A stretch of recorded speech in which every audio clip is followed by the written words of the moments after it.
Hey guys, I just want to take a minute before I start this video to apologize for the second Teen Wolf video that will be uploaded after this one. I was sick in that video. I'm still sick now. I have some kind of ear infection. So I seem out of it in that video. That's why. And I hope you don't hold it against the video.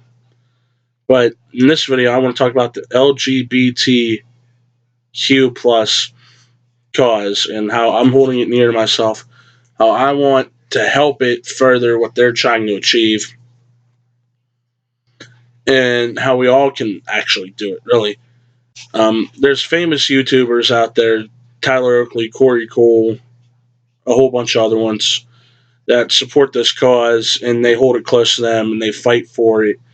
And to the point where on Psychobabble they've done two, I believe, so far, National Coming Out Day podcasts. But I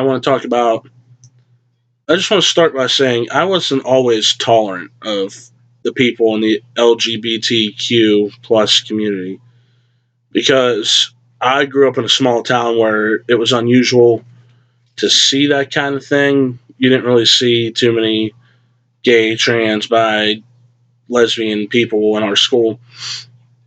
And to that effect, when there was one, they were just bullied. It was like the commonplace.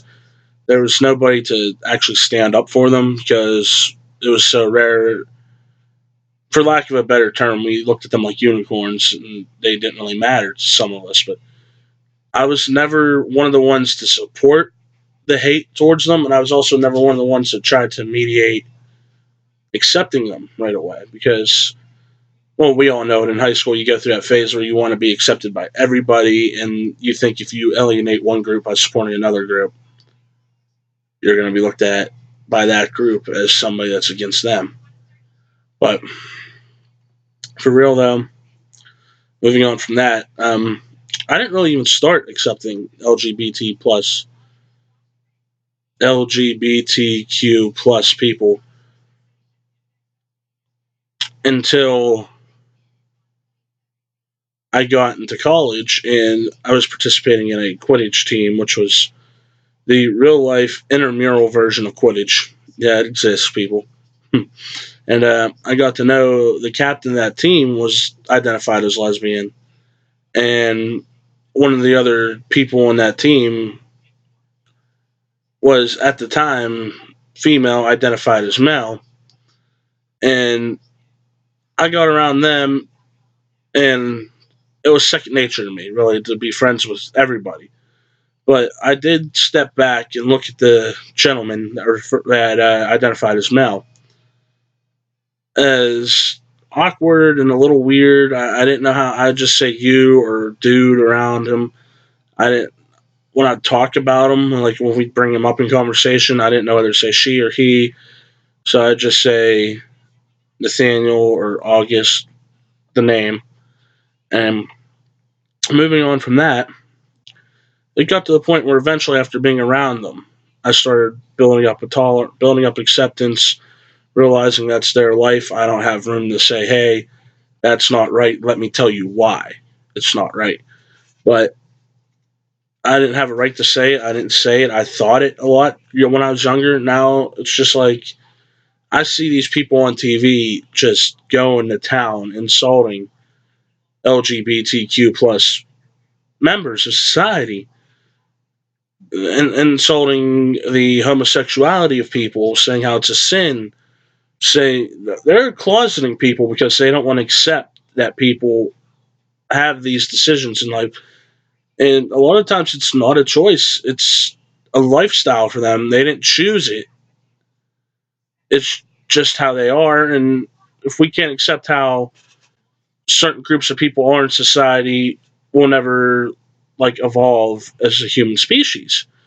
Which is why I was glad to see that things like gay marriage have been passed, and there's a growing tolerance, especially with celebrity backing like Neil Patrick Harris and Ellen DeGeneres, some YouTubers, some other actors, a couple wrestlers, Darren Young, Tyrus, the professional wrestlers. But there's a growing acceptance for this lifestyle, this community that really never was accepted, and is still in a lot of places looked down on by religion and just the community in these different areas of our country. And we pride ourselves on being such a progressive, accepting country. We accept everybody, is what a lot of people say, but the leaders, we accept everybody. We're an open opportunity for immigrants. The Ellis Island, the poor downtrodden masses. Notice this is all immigration, and they've never really specified they're accepting of the gay community. And for that matter, I'm 22. I still see people younger than me against the gay community. There's people older than me against the gay community. And I don't feel I for the longest time haven't felt like I should say anything because identifying as a straight male, I don't think really what I would say would be taken seriously by people because I'm not identifying with these people in the LGBTQ plus community. And I was a member of the Gay Straight Alliance in college, and I realized there wasn't really a lot of straight support, even in my college, which shocked me that there wasn't a lot of straight support for these kids. That was basically a select group of kids on campus. And what really bothers me is when I see these kids 6 or 7 years old now, basically bred to hate because their parents are against it. So they run around not knowing any better. Oh, mom, dad don't like this group of people. That means I can't like this group of people. That's not what it means at all.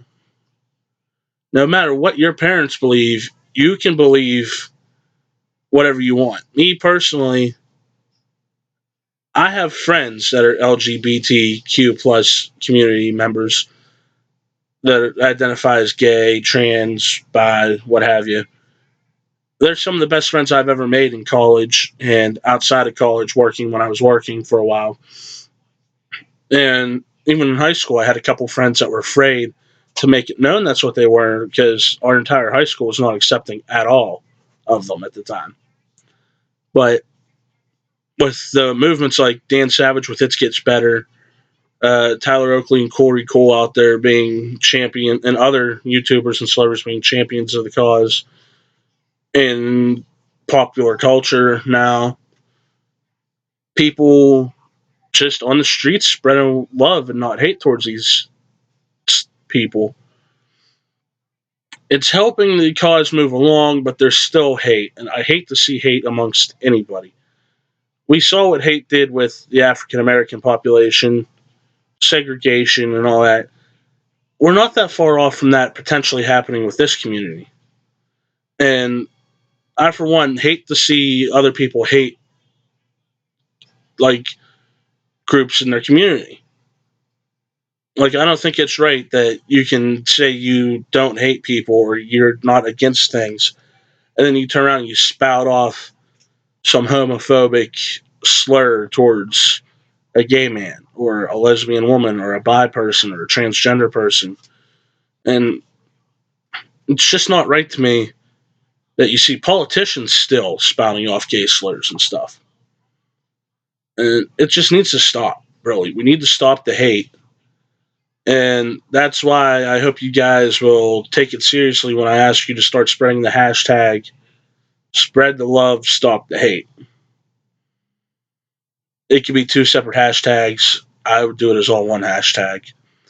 But if we can get that going around all platforms of social media, Instagram, Twitter, Facebook, whatever, and spread this message that I'm calling out to you guys to spread of stopping the hate and spreading the love towards everybody in the human race. I'm not just saying that we should stop being against LGBTQ plus people or just stop being against African Americans, stop being against other races, other religions, and still hate everything else. Now, we should just stop being against everybody and start spreading the love in the country and the world. And maybe one day we can achieve what most people want to see, which is just a world where everybody's living as one and there's no hatred and no war and no violence. And that can only be achieved through us as humans taking the initiative to welcome other human beings into our heart and not turn them away when they need us most or when they need us in general. And to end this video, I just got to say to everybody out there, know that I, for one, respect everybody's social decisions, everybody's life decisions, your lifestyles, everything. I love you all. And if you take the time to watch this video, that's fine. If you don't, that's fine. But I hope you take the time to watch this video. And maybe you learn something from it. Maybe you don't. Maybe I'm just a heavy set guy sitting in front of his computer talking about things that are near and dear to me and nobody else in the world cares. As long as I get this out there, I just want everybody to know you're loved, you're wanted, and your life choices and your life decisions and your lifestyles are yours and nobody else's. Don't let somebody else tell you how to live your life. You do you. Let them be them. If they don't want to respect you, that's their problem, not yours. Hashtag share the love, stop the hate. And remember, just be you, and the world will follow suit. And that's all I got to say for this week. I'll see you guys later.